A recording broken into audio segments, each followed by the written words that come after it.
Hi friends, welcome to my YouTube channel. Now I am going to take you today to 2500 years back.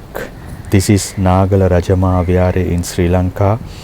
You may have visited sometimes, but if you have not visited, please visit to this place. This is Nagala Rajamaha Vihara, the ancient pagoda. This was initially built by King Devanampiya. I think you may have heard King Devanampiya, who ruled the country from 307 BC to 267 BC. This was initially built by that king. You may have heard at that time in India, King Ashoka was ruling. He was best friend of King Devanampiya. He sent his son Arahat Mahinda Thera to Sri Lanka. It was an official visit to Sri Lanka with the Buddhism, but remember before that as well, Buddhism was established in Sri Lanka after Lord Buddha 3 times visited Sri Lanka. Okay, that's the story. Now look at this ancient dilapidated the statue. It is very old.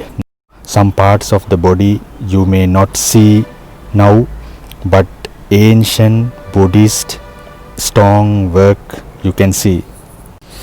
And King Ashoka in India advised to King Devanampiya, I built 84,000 places to worship in India with the Buddhism, and you also may do as such.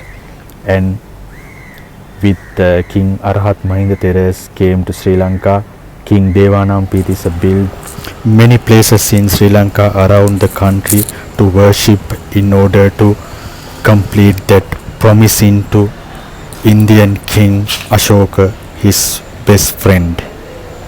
It was requested to do this task mile to mile, and as a result this Nagala temple was created. You can see the ancientness of this pagoda.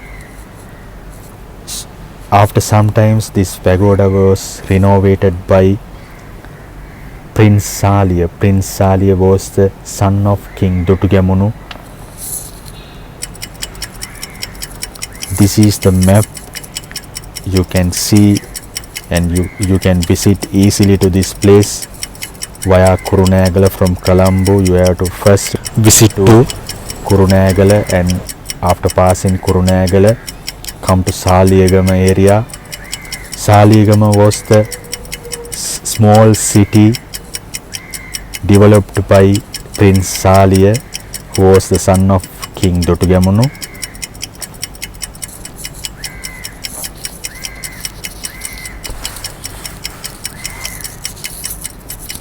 And also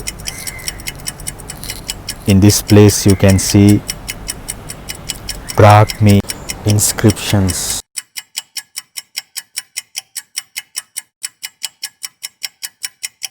Also you can see special place here. Now you can see the zoom in image house situated at the slope of the rock. You can also climb to that rock if you have visited here on a poor day. This is the environment, the covered by trees and all.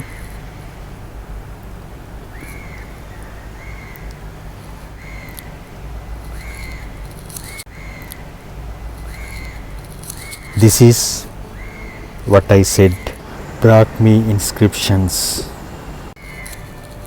Some meaning may be there with this, but remember this Brahmi letters used both in Sri Lanka and India, because the Sri Lankan language was Sinhala, but Brahmi letters were used by those ruled kings, because some Buddhist monks or Arahat Theras from India and from other part of the world came to Sri Lanka to stay here and to meditate here, especially in rock curves.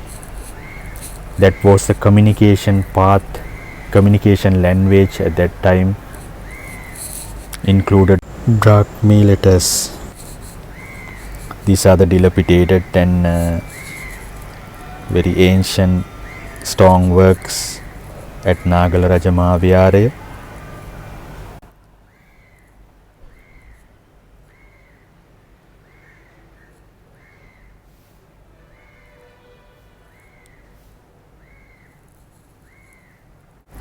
People who have built these things have used actually stones, because I would like to tell you the secret of that.